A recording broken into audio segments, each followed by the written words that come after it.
প্রিয় শ্রোতা মণ্ডলী, আমি আপনাকে বলতে চাইছি আল্লাহ পাক রব্বুল আলামিন একটা জান্নাত যত দাম দিয়ে তৈরি করেছেন, যত দামি জান্নাত আল্লাহ তৈরি করেছেন, দুনিয়ার হিসাবে যদি বলতে হয় একটা জান্নাত তৈরি করতে আল্লাহ পাক রব্বুল আলামিনের যত দুনিয়ার হিসাব যদি আমি বলতে পারি 2 লক্ষ টাকা যদি জান্নাত তৈরি করতে খরচ হয়, অন্তত 200 লক্ষ টাকা দিয়ে আদম তৈরি করা দরকার ছিল, তবেই তো এই দামি জান্নাতের ভিতরে দামি আদমের দেহটা ঠিক মানানসই হবে। কিন্তু আল্লাহ পাক সেটা করলেন না। এই দামি জান্নাতের ভিতরে রাখার জন্য আদমকে আল্লাহ শুধু মাটি দিয়ে তৈরি করলেন। তাহলে এটা কি করে মানানসই হতে পারে? আসলে আমার আল্লাহ বান্দার চোখে আঙুল দিয়ে বুঝিয়ে দিয়েছেন, বান্দারে তোমাদেরকে আমি মাটি দিয়ে তৈরি করেছিলাম, আর এই মাটি তৈরি আদমের ভিতরে যখন শিক্ষা থাকবে, মাটি তৈরি আদমের ভিতরে যখন লেখাপড়া থাকবে, মাটি তৈরি আদমের ভিতরে যখন জ্ঞান থাকবে, তখন এই মাটিটা এত বেশি পরিমাণ দাম পরিণত হয়ে যাবে জান্নাতের চাইতেও। তখন আদমের মাটির তৈরি দেহটা আমার আল্লাহর কাছে বেশি দামি বলেই বিবেচিত হবে।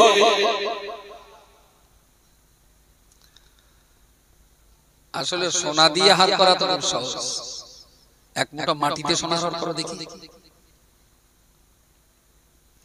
সর্ষে বাটা, লঙ্কা গুঁড়ো, কাঁচা ঝাল, নানান তাল মশলা দিলে 30 মাস এমনি মজা লাগে।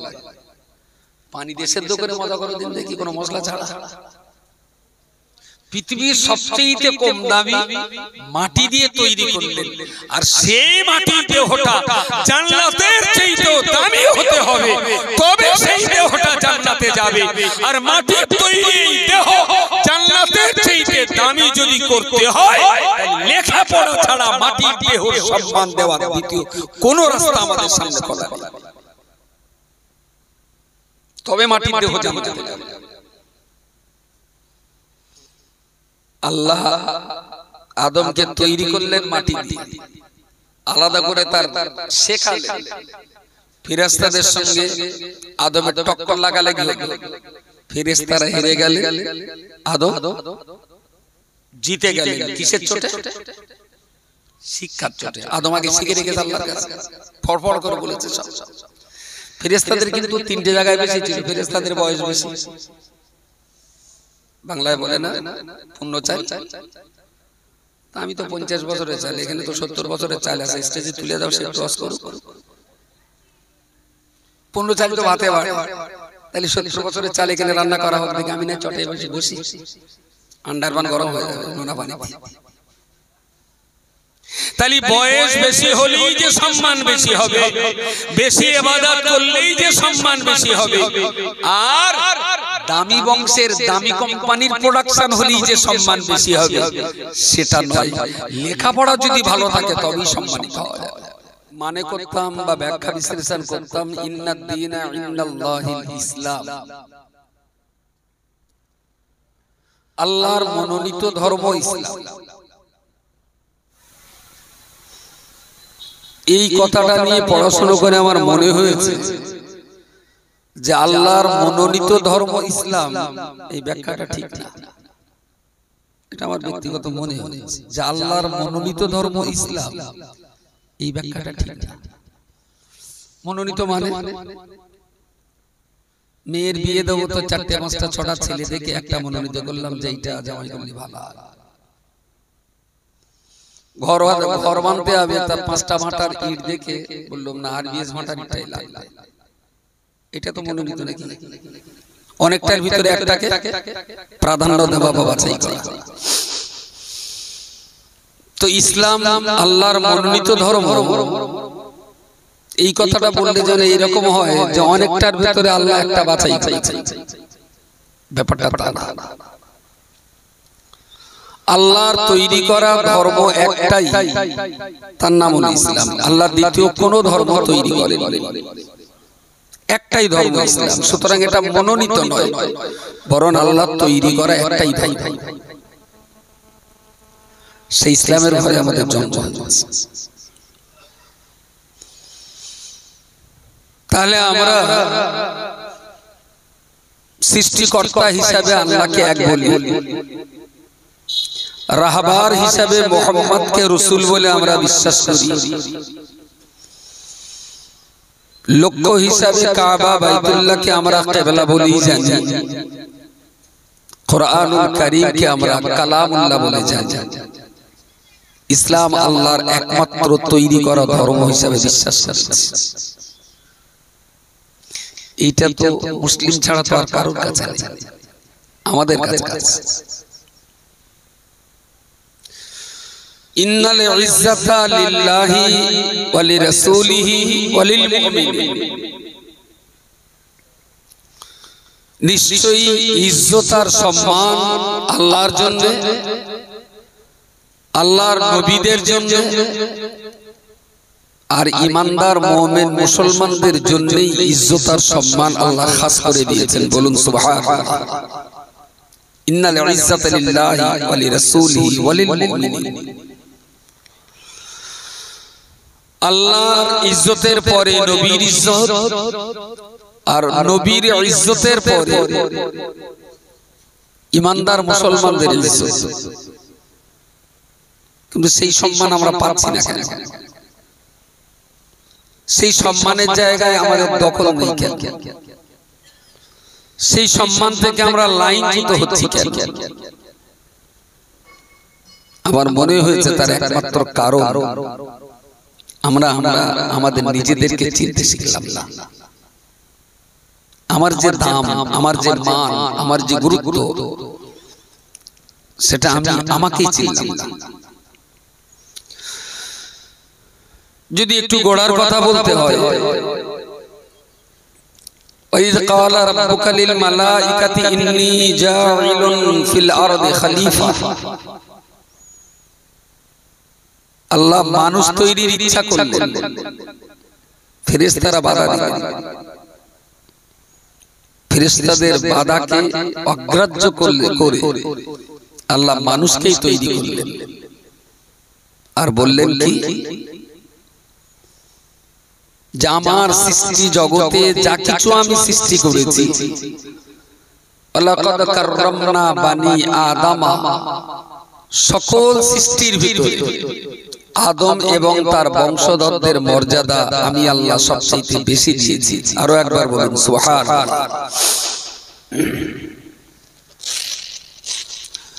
তো আদম সন্তানের সম্মান সবচেয়ে বেশি।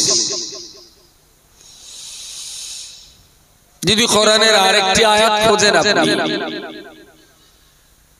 والتين والزيتون وطور سينين وهذا البلد الأمين। আরবিতে যাকে তিন বলি, বাংলায় তাকে ডুমুর বলে। আমাদের দেশে ডুমুর আছে না? ডুমুর ডুমুর খায় না? খায় না? খান। ডুমুর, কলা থোড়, আতাড়ি পাতাড়ি শাক, তার সে পানির উপরে একরকম কি একটা হয় না শাক টাইপের, কলমি শাক, এই সমস্ত জিনিস বেশি বেশি খান। গরু একটু কম খান। মুসলমান তো আমার কথা নেবে না, শুধু গরুই খান। ওতে একটু রোগ শোক কম হবে, শরীরটা ভালো থাকবে, মন মেজাজও ভালো থাকবে। যত গরু খাবে বেরোনো তত গরুর মতো না। বেশি বেশি একটু শাকসবজি খাবে, গোস্ত যত কম খাওয়া যায় তত ব্রেন ঠান্ডা থাকবে, আর যত গোস্ত খাবেন ব্রেন তত গরম হবে। তো ডুমুর, জাইতুনটা আমাদের দেশে নেই, সেই জন্য পরিচিত না। জাইতুন হলো এক ধরনের গাছ, তাতে একটা ফল হয়। অতর সিনিন, নূহ নবীর প্লাবনের পর সর্বশেষ নূহর কিস্তি যে পাহাড়ে ঠেকে গিয়েছিল, ওই পাহাড়টার নাম হলো তুর সিনিন। তাহলে ডুমুর, জাইতুন আর ওই পাহাড়, আর ওয়াহাদাল বালাদিল আমিন। আল্লাহ বললেন এই আমানাতের শহর, সেটা হলো মক্কাতুল মুকাররমা। এই চারটি জিনিসের কসম করে আল্লাহ বলেছেন,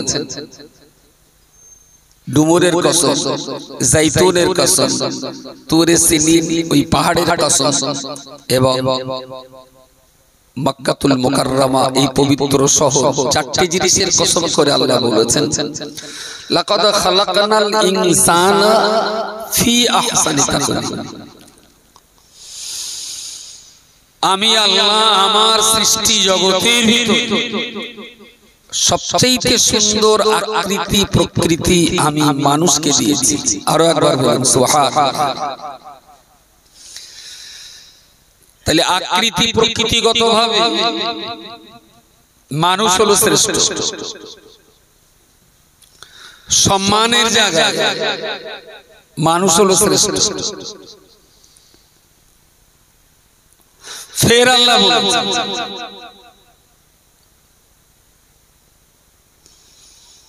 ওয়ালাকাদ কাররামনা বানি আদম। তারপরই আল্লাহ পাক রব্বুল আলামিন তিনি নিজেই বললেন ইয়ারফাইল্লাহুল্লাযীনা আমানু মিনকুম ওয়াল্লাযীনা উতুল ইলমা দারাজাত। তো সৃষ্টি জগতের ভিতরে সবচেয়ে সুন্দর আকৃতি আল্লাহ মানুষকে দিয়েছেন। সম্মানের জগতে আল্লাহ সবচেয়ে বেশি সম্মান মানুষকে দিয়েছেন। তাহলে এই সুন্দর এই সম্মানী মানুষ, কেউ বা হিন্দু, কেউ বা খ্রিস্টান, কেউ বা বৌদ্ধ, কেউ বা পার্সিয়ান, কেউ বা মুসলিম, কেউ বা নাসারা, এরা সবাই সম্মানে বেশি, এরা সবাই সৌন্দর্য বেশি। এবারে আল্লাহ ৩ নম্বরে বললেন ইয়ারফাইল্লাহুল্লাযীনা আমানু। সুন্দর এবং সম্মানী এই মানব জাতির ভিতরে যারা আল্লাহকে এক বলে মেনেছে, আমি আল্লাহ তাদের সম্মানকে আরো বাড়িয়ে দিলাম। আরো একবার বলুন সুবহানাল্লাহ। তাহলে সৃষ্টি জগতের ভিতরে মানুষ হলো সবচেয়ে বেশি সম্মানিত, আর মানব জাতির ভিতরে যারা ঈমানদার তাদের সম্মানকে আল্লাহ আরো বাড়িয়ে দিয়েছেন। ৪ নম্বর ওয়াল্লাযীনা উতুল ইলমা দারাজাত। আর ঈমানদারের ভিতরে যারা আবার লেখাপড়া শিখেছে তাদের অবস্থানকে আমি আল্লাহ সর্বোচ্চ জায়গায় দান করলাম। আরো একবার বলুন সুবহানাল্লাহ। আমি আবার ৩-৪টে বুড়ো লোক মাথা নিচু করে রয়েছে কেন? যদি ভাবনা চিন্তা মাথা নিচু করে থাকে তাইলে ভালো, আর যদি তরিকতে সবাইকে বসে তাইলে মানে খবর খুব খারাপ। এখন ঘড়িতে বাজে 10টা 10। আমি তো একটু নাঙল দিয়ে যাচ্ছি, আর মুফতি সাহেব এসে বাস হইতে এক্ষুনি যদি ঘুম লাগে তাহলে পরে গিয়ে কি হবে? বলি বলো তাহলে আমি একটা বালিশ রেখে শুয়ে পড়ব। পরিষ্কার কথা, জैसा को तैसा मिले राजा को मिला रानी, भूत को भुতুড়ি मिला काना को मिले काना। সালা শ্রোতা যদি ঘুম হয় তাহলে আমি কেন বোকার মতন করব? আমিও শুয়ে পড়ব। আমার কাছে দুধ বেশি নেই, 1 ছটার দুধ আছে, তবে ঝুড়িতে দেবো না। ঝুড়ি বলে নাকি বলে? ঝুড়ি আছে, চালন আছে, তারপরে ওই ধানের বস্তা আছে, কুলো আছে, আমি দুধ হতে দেবো না। যদি দেখি গ্লাস আছে, জগ আছে, মগ আছে, তাতে দুধ দেবো। ঝুড়িতে বল দুধ দেবো না। অজের লাইন এক্ষুনি ঘুরিয়ে দিয়ে খাজা মহিউদ্দিন চিশতি ধরবো, কানে হাত দে, 1 ঘন্টা সময় পার করতে হবে। যাক ঘুমাবেন না দয়া করে, জানি আপনাদের কষ্টের দেহ, সারাদিনের হাড় ভাঙা খাটনি, তারপরেও যখন আল্লাহর রাস্তায় এখানে এসেছেন একটু কষ্ট করে দুটো কথা শুনুন।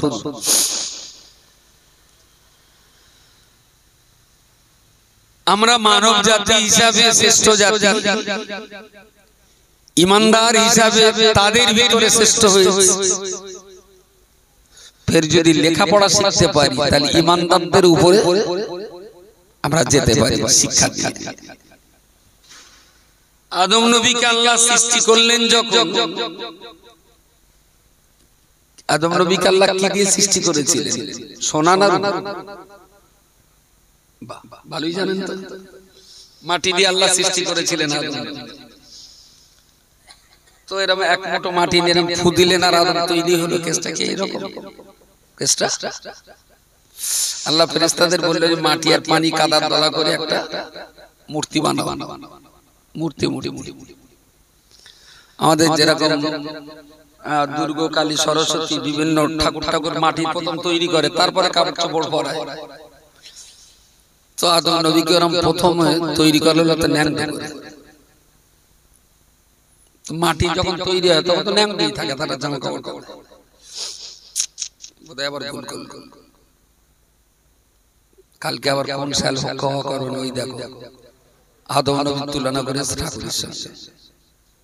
দেশে যে এখন এত স্যালের উৎপাত, সকাল হলেই আবার খাওয়া শুরু করতে পারে একদম স্যালা। শালা দুটা মুরগি ধরলে পারা যায়, নিচুতে রাত্রে একটু ঘুমলে আর কোহা করলি না তখন মনে হয় শালা ধরে জবাই করতে। আবার মনে হয় না সোট ঠ্যাঙানো খাওয়ার পক্ষে মানানসই, ভদ্ররাতে সোট ঠ্যাঙালি না হাতটা নাপা খাওয়ার পাওয়া যাচ্ছে। নবী আদমকে আল্লাহ তৈরি করেছিলেন মাটি দিয়ে, একটা মাটির মূর্তি। উলঙ্গ ছিলেন আদম, কোন জামা কাপড় ছিল না। সেই মাটির মূর্তিটা তৈরি হওয়ার পর ফেরেশতারা দিন রাত দেখত, বাহ দারুণ সুন্দর, তো এত সুন্দর নাক নকশা, এত সুন্দর গড়ন, বাহ সুন্দর হয়েছে। আমরা আল্লাহকে বারণ করছিলাম যে আদম তৈরি করতে হবে না। ভাগ্যিস আল্লাহ আমাদের কথা শুনেনি। আল্লাহ আমাদের কথা শুনে যদি আদম তৈরি না করতেন তাহলে এই সুন্দর চেহারাটা আমাদের দেখা হতো না। এটা দারুণ সুন্দর তো, বাহ বাহ। অনেকদিন ছিল আদম ওই মূর্তি আকারে। একটা টাইমে আল্লাহ সেই মাটির দেহের ভিতরে রূহ প্রদান করলেন। রূহ মানে জীবনী শক্তি আল্লাহ মাটির দেহে দিলেন। তো আদম নবীর চোখ চেয়ে দেখতে পেলেন, হাত নাড়ছেন, পা নাড়ছেন, হাঁটছেন, চলছেন, কথা বলছেন। ফেরেশতারা হতবাক, আরে এই কি সুন্দর জিনিস। জান্নাত তো দেখেছি সুন্দর, কিন্তু জান্নাতের চাইতে তো এ তো বেশি সুন্দর। মানুষ অনেক কিছু তো আল্লাহ সুন্দর সৃষ্টি করেছেন, মানুষের মধ্যে এত সুন্দর তার কিছু নেই। যেদিন আদম নবীর মাটির দেহে আল্লাহ রূহ প্রদান করলেন আর আদম চলছেন, ফিরছেন, কথা বলছেন, চোখ চেয়ে তাকাচ্ছেন, হাত পা নাড়ছেন, খাচ্ছেন, সেদিন কি আদমের লুঙ্গি পরানো ছিল না পায়জামা পরানো ছিল? কিছু একটা বলেন, তাহলে বলেন ন্যাংটো ছিল না? মানে ন্যাংটো ছিল, লুঙ্গি পাঞ্জাবি কি ছিল না? মানে ন্যাংটো ছিল। শালা আমার হুক্কা করবে, কত বড় বেঈমান মুনাফিক দেখো, বলে কিনা নবী আদম জান্নাতে ন্যাংটো ছিল।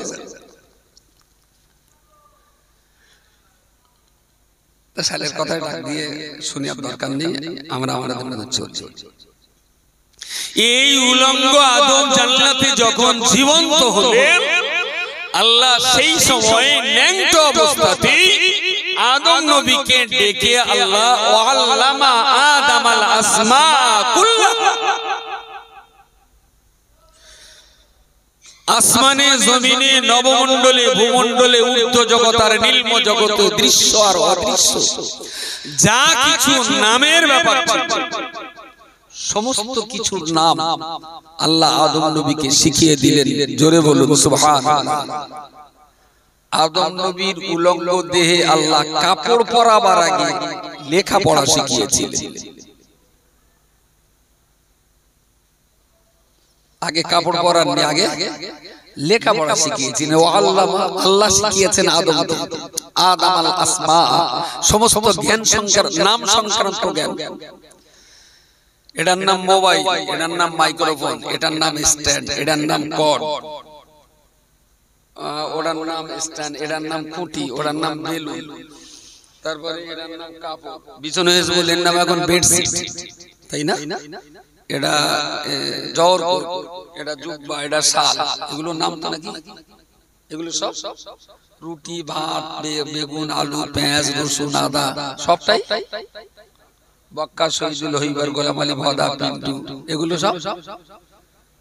তাহলে तमाम দুনিয়াতে আমরা এখানে বলি পানি, ইংল্যান্ডের লোক বলে ওয়াটার, আরবের লোক বলে মাউন, পারস্য অধিবাসীরা বলে আবুন। তাহলে এক পানির চারটে দেশে চারটে নাম। আল্লাহ আদমকে কোনটা শিখিয়েছিলেন, নাম শিখিয়েছিলেন, বাংলা নাম না আরবি নাম? আল্লাহ বলো তা বলেছেন কুল্লাহ, কুল্লাহ মানে সব। তাহলে শুধু কি আরবি শিখিয়েছিলেন? তাহলে আরবিতে যদি আল্লাহ মাউন শেখান তো বাংলাটাও শিখিয়েছিলেন জল, উর্দুটাও শিখিয়েছিলেন পানি, পার্সিটাও শিখিয়েছিলেন আবুল, ইংরেজিটাও শিখিয়েছিলেন ওয়াটার। আল্লাহ কুল্লাহ শব্দ দিয়েছেন যে तमाम দুনিয়াতে যত জিনিস আছে সমস্ত জিনিসের নামের শিক্ষাটা আল্লাহ আদমকে দিয়েছিলেন। তখন আদমের জামা কাপড় পরা হয়। এবারে আল্লাহ ফেরেশতাদেরকে জমা করে আদমকে দাঁড় করিয়ে ফেরেশতাদের জিজ্ঞেস করলেন আম্বিউনি বিআসমাই হাউলাই, এই জিনিসগুলোর নাম কি? ফেরেশতারা বলল আল্লাহ এই জিনিসগুলোর নাম কি কেউ কোনোদিন আমাদের শেখায়নি, আমরা জানি না। এক কথা বলে দিন আমরা জানি না। আল্লাহ আদমকে জিজ্ঞেস করলেন আদম এইগুলোর নাম কি? নবী আদম বলা শুরু করে তার থামে না, গড়গড় গড়গড় করে একটার পর একটা বলেই যাচ্ছে। ফেরেশতাদেরকে আল্লাহ জিজ্ঞেস করলেন কি ব্যাপার, তোমরাই না বলেছিলে মানুষ তৈরি করতে হবে না, কিন্তু মানুষ যেগুলোর নাম বলছে তোমরা বলতে পারছো না, তাহলে তোমরা ভালো না মানুষ ভালো? সবাই মিলে বলে।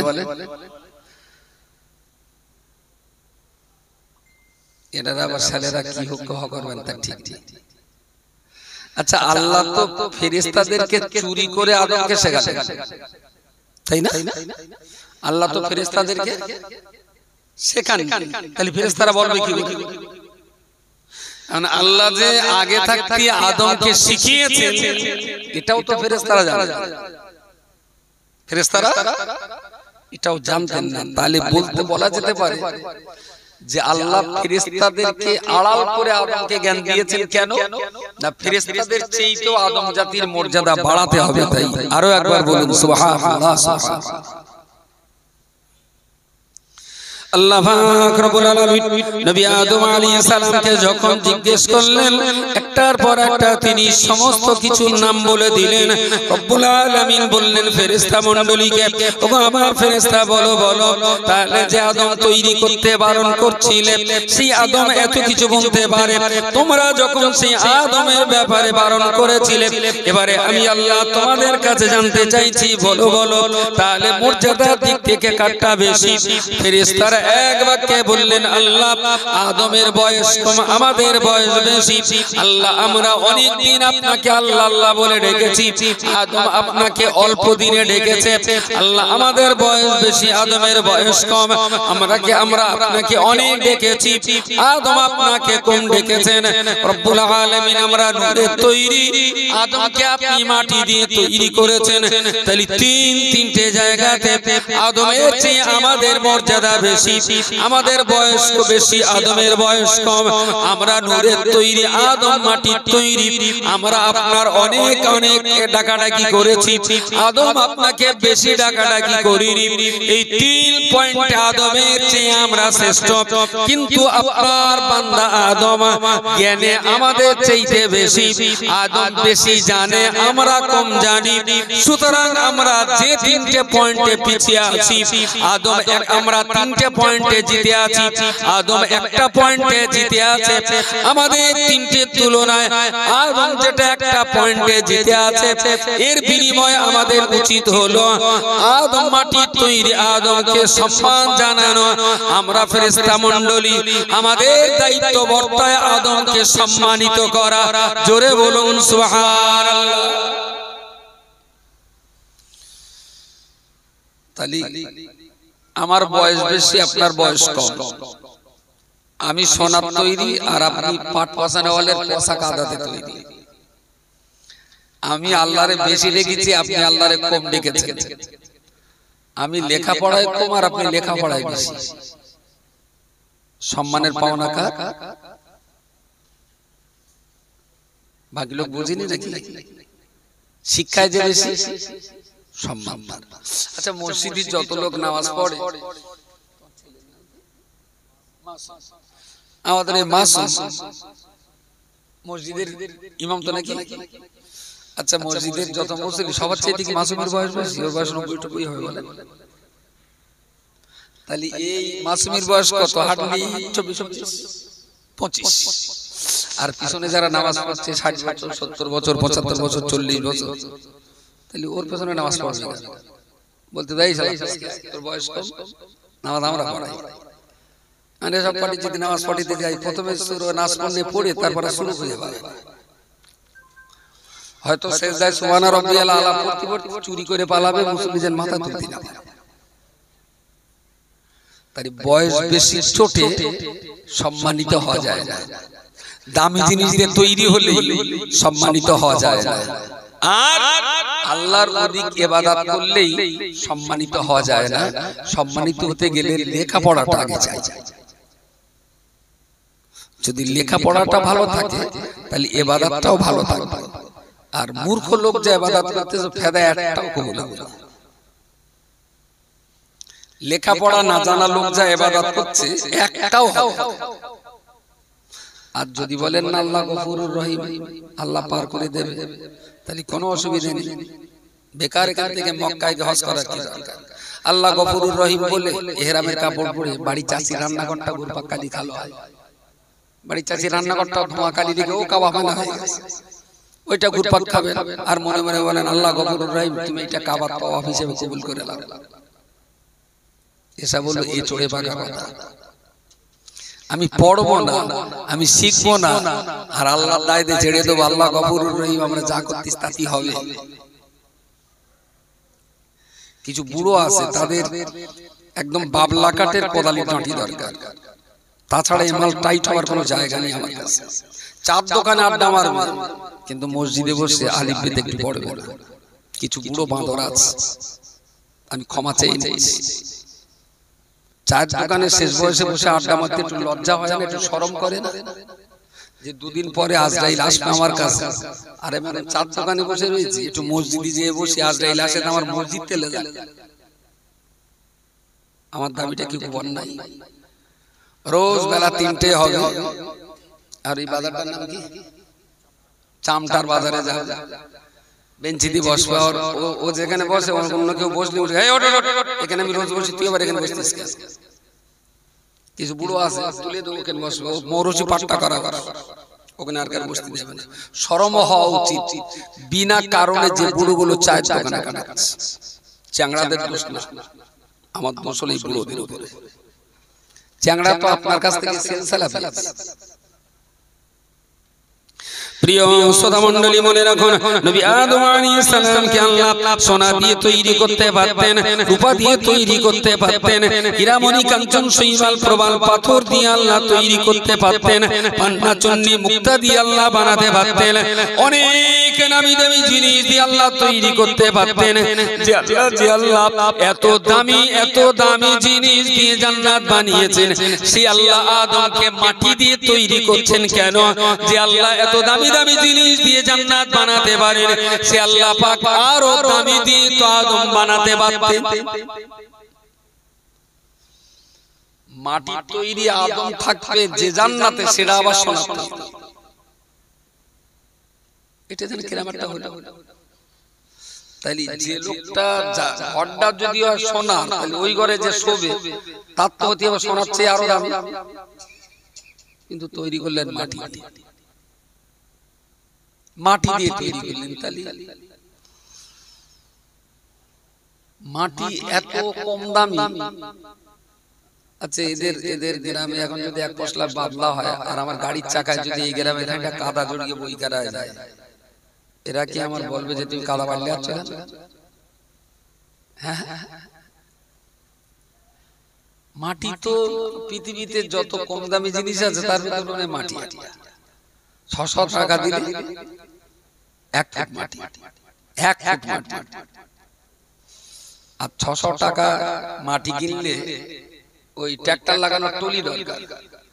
আর 600 টাকা সোনা কিনলে কেউ দেখতে পাবে? পকেটে আছে বলে মনে হয়, সে ফেদা তো গায়ে জড়িয়ে থাকে। 80,000 টাকা ভরি, 10 গ্রাম দাম 80,000, 600 গ্রাম মানে এই 600 টাকা মানে একটু গাড়ি সে গায়ে কোথায় পকেটে রাখলি না, পরে পকেট উল্টে খুঁজে বের করতে হবে, মাল পাওয়া যাবে। যে জান্নাত এত দামি জিনিস দিয়ে তৈরি, সেই জান্নাতে যাকে রাখা হবে সেই লোকটা কেন মাটি তৈরি? কোটোর দাম যা, কোটোর ভেতরে যা রাখা হবে তার দাম কমাবে না বেশি? বেশি হওয়া তো উচিত। কোটোর চাইতে ওর ভেতরে যা রাখা হবে তার দাম আরো বেশি হওয়া উচিত। এই তত্ত্বটা আমি অস করবো, তাই এই ইট পাটকেল দিয়ে এটা প্লাস্টার করা আছে, এটা বক্তারা অস করবে, তাই এই পাটকেল করার দাম বেশি না আমার দাম বেশি? এর জন্য আমি না, আমার জন্য, তাই না? আমরা বসবো তাই এটাকে প্লাস্টার করা মেজে করা, তাহলে হচ্ছে আমার দাম বেশি। আমি কথা বলবো তাই মাইকের জন্য আমি না, আমার জন্য মাইক, তাহলে মাইকের চেয়ে আমার দাম বেশি। আদমের জন্য জান্নাত না, জান্নাতের জন্য আদম না, বরং আদমে জ্বললেই জান্নাত। তাহলে জান্নাত যদি এত দামি হয়, কোটো যদি এত দামি হয়, তাহলে সেই কোটোর ভেতরে যে সোনাটা রাখা হবে তার দাম তো অনেক বেশি হবে। দুবুরি ওজনের হার কিনলেন, ছোট্ট একটা সুন্দর প্লাস্টিকের কোটোয় মুড়ে দিল, কোটোর দাম খুব বেশি হলে 50 টাকা, হারের দাম 2 লাখ টাকা। কোটোর দাম 50 টাকা, হারের দাম 2 কোটি টাকা। এখন জান্নাত যদি 2 কোটি টাকার হয়, তাহলে জান্নাত নামী কোটোর ভেতরে যে আদম জাতিকে রাখা হবে তার দাম কত হওয়া উচিত? অনেক। কিন্তু সে ঘটনা কিন্তু মাটি দিতে হবে। তাহলে সোনার তৈরি কোটোর ভেতরে মাটির পুতুল লাগলে তো ঠিক মানায় না, তাই না? প্লাস্টিকের কোটোয় তাই সোনা থাকে, তাহলে সোনার কোটোয় সোনার চাইতে আরো 70 গুণ বেশি কি দামি আছে তাই রাখলে তবে তো মানাবে। জান্নাত যদি এত দামি হবে, আর সেই দামি জান্নাতে রাখবেন আল্লাহ যে আদমকে, সেই আদম মাটির তৈরি, তাহলে এতে তো জান্নাতের মর্যাদা ঠিক থাকে, জান্নাতের কোটোর ইজ্জত চলে গেল।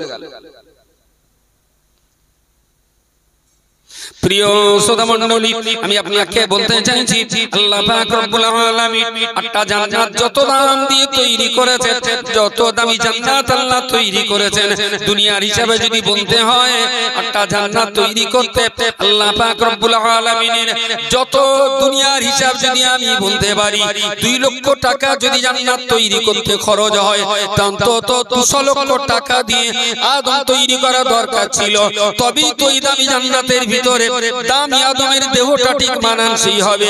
কিন্তু আল্লাহ পাক সেটা করলেন না।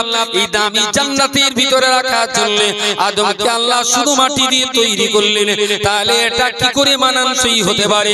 আসলে আমার আল্লাহ বান্দার চোখে আঙুল দিয়ে বুঝিয়ে দিয়েছেন, বান্দারে তোমাদেরকে আমি মাটি দিয়ে তৈরি করেছিলাম, আর এই মাটি তৈরি আদমের ভিতরে যখন শিক্ষা থাকবে, মাটি তৈরি আদমের ভিতরে যখন লেখাপড়া থাকবে, মাটি তৈরি আদমের ভিতরে যখন জ্ঞান থাকবে, তখন এই মাটিটা এত বেশি পরিমাণ দাম পরিণত হয়ে যাবে, জান্নাতের চাইতেও তখন আদমের মাটির তৈরি দেহটা আমার আল্লাহর কাছে বেশি দামি বলেই বিবেচিত হবে।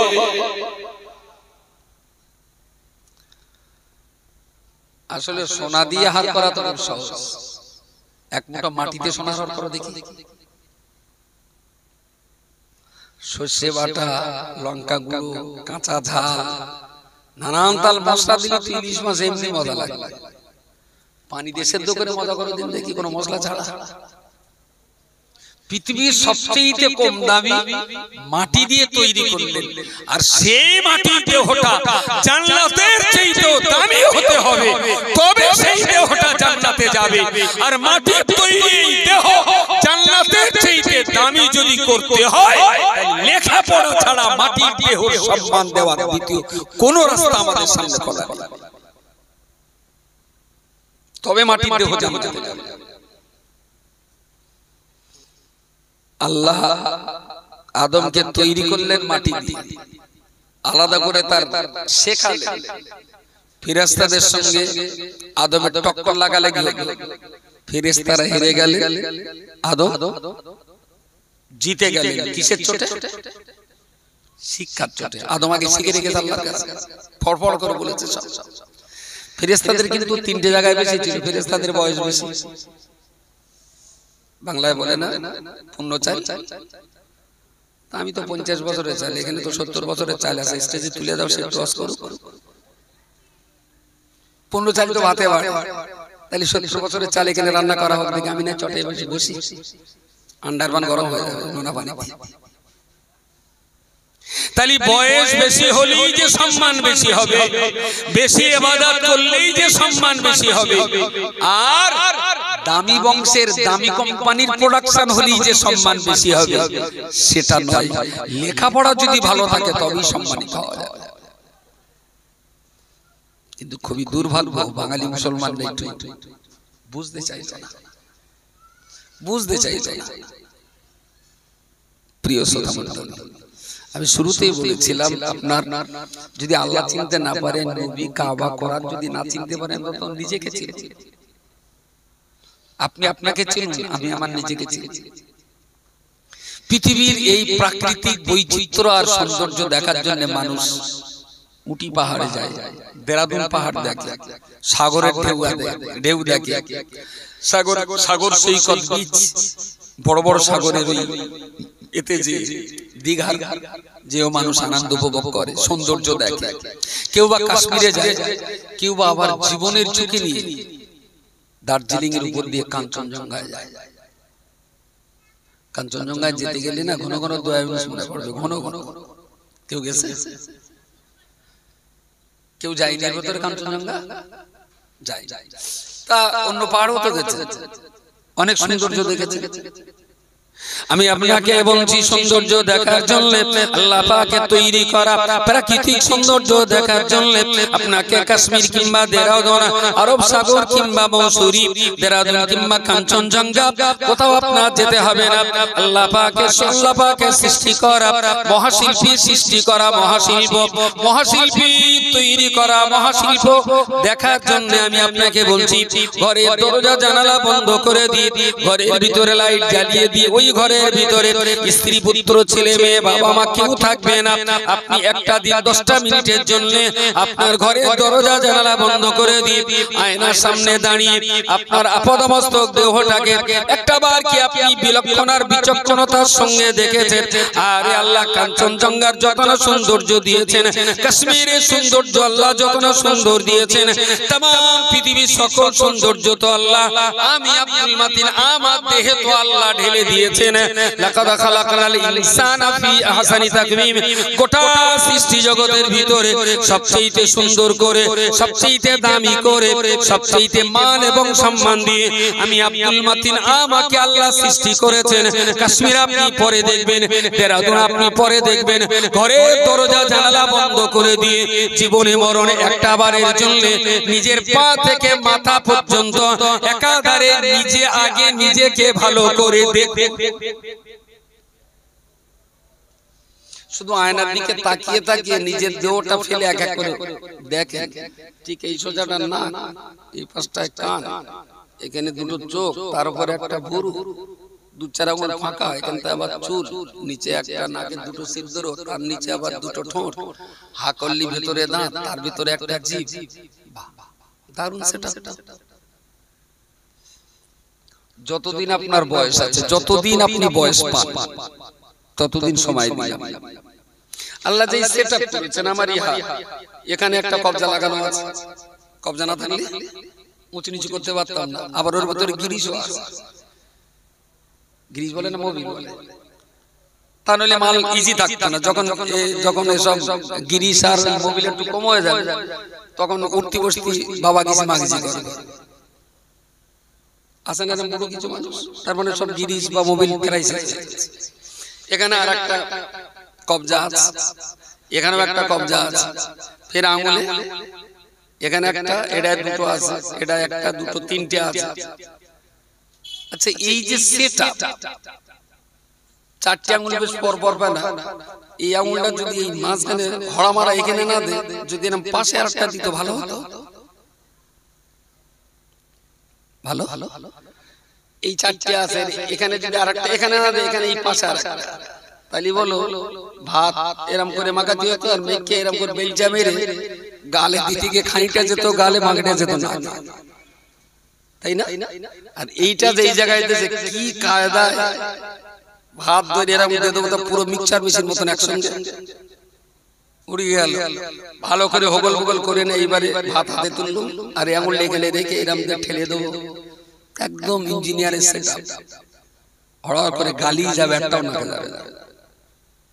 এই যে সেটআপ, পাতে মাথা পর্যন্ত আল্লাহ সেট করে দিয়েছেন, এর ভিতরে একটা ভুল ধরবে না, একটা ভুল, যা পাঁচটা নয় সাতটা হলে ভালো ভালো, গেরো তিনটা না হলে চারটে হলে ভালো ভালো, কান দুই দিকে দুটো না হলে বোধহয় একটা দিলেও চলতো, চোখটা শুধু সামনে দিয়ে একটা পেছনে একটা সামনে দিলে বোধহয় ভালো হতো। একটা ভুল ধরে তাড়াতাড়ি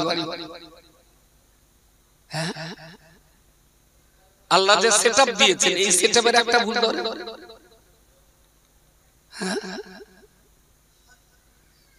একটা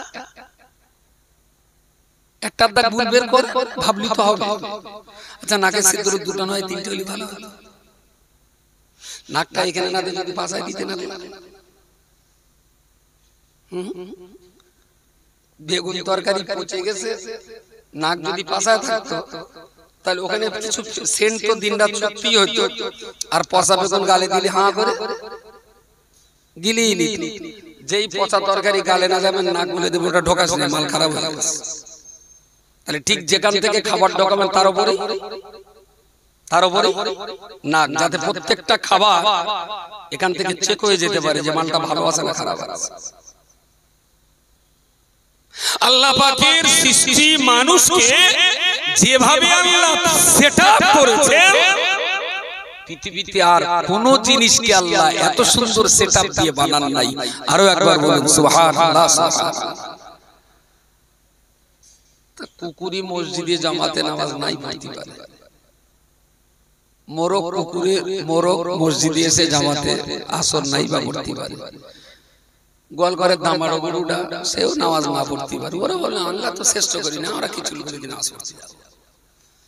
আমি বললাম তাহলে মুরগিটা তুই একটু জামাত করে আয়, তা দাওয়াত তো জবাই করে মানুষ খেয়ে ফেলে, তা আমি কেন নামাজ পড়তে যাবো? মানুষ তো মুরগি জবাই করে খায়, মুরগি কোনোদিন মানুষ জবাই করে খেয়েছে? হ্যাঁ, মানুষ খেয়ে টেয়ে হাঁটার গুণা কুকুরির দেয়, কুকুর খেয়ে দিয়ে কিছু মানুষের দেশে গাই গরুর দুধ দিয়ে তো মোড়লের বাচ্চাটা খায়, মোড়লের বৌমার যে দুধ হয় ও দুধ দিয়ে কি গাই গরুর বাছুর কখনো বুঝেছে? গরুর দুধ দিয়ে মানুষের বাচ্চা হয়, এটা যদি হয় তাহলে মানুষের দুধ দিয়ে গরুর বাচ্চাটা খাওয়া না? তাহলে মানুষ কিন্তু সবার কাছ থেকে মাল বেঁচেছে, সবার কাছ থেকে। কুকুরের একটু হাড় কাটা দিলে আর দায়িত্ব দিলে এখানে থাক, বাড়ি কেউ ঢুকলে বলে দিবি, কুকুর সে দায়িত্ব পালন করে, তাই না? পৃথিবীর সবার কাছ থেকে কাজ আদায় করেছে। তাহলে আমাদের দায়িত্বটা কি ছিল? যে মাথাটা নিচু করে মালিককে বলে দেওয়া সুবহানা রাব্বিয়াল আলা। সেইটা যদি মানুষ না বলে তাহলে তাদের কইলা জান্নাত হয় ভালো। যদি নামাজ পড়বি তো কালকে তে ভাত খাবি, আর যদি নামাজ না পড়বি তো কালকে থেকে হাসার খোল খাবি। তাহলে নামাজ ফরজ থাকবে না, গরুর উপর নামাজ ফরজ, গরুর উপরে মোরগের, তাহলে কালকে থেকে ভাই গরুর মতন খোল যাবে না খাওয়া, কেউ নামাজ পড়তে পারবে না। আশ্চর্য ব্যাপার, যে মহাজন সৃষ্টি করলেন সেই মহাজনের জন্য কিছুই দেওয়া হলো। কেন দেয়নি? আসলে ও নিজেও জানে না যে আমার পিছনে মহাজনের কি অবদান আছে। মহাজন আমাকে কত সুন্দর করে সৃষ্টি করেছে। আমি বলছি আল্লাহকে পরে চিনবেন, আগে নিজেকে চিনবেন। শিল্পীকে পরে চিনবেন, আগে শিল্পটাকে চিনবেন। শিল্পটা যদি ভালো চিনতে পারে তাহলে শিল্পীও ভালো চিনতে পারবে। শিল্প যদি এত সুন্দর হয় তাহলে সেই শিল্পীকে যে শিল্পী বানিয়েছেন তিনি না জানি কত সুন্দর। কিন্তু খুবই দুর্ভাগ্য আমরা শিল্পটাই চিনলাম না, তো শিল্পীকে চিনব কিভাবে? আগে শিল্পটা তো চিনব। প্রিয় শ্রোতা মণ্ডলী, এরপরেও আমি বলতে পারি আপনি একজন মাতাল, আপনি একজন চোর, আপনি গুন্ডা, আপনি খুনি আসামি, আপনি নেশাখোর, পিতা মাতার অবাধ্য সন্তান, দুনিয়াতে এমন কোন পাপ আপনার ভিতরে নেই যে পাপটা আপনি করেননি। तमाम দুনিয়ার সমস্ত অন্যায় কাজ আপনি করেছেন, আমি অস্বীকার করব না আপনি মহাপাপী। এরপরেও আপনার ভিতর দিয়ে একটা জিনিস আমরা দেখতে পাই,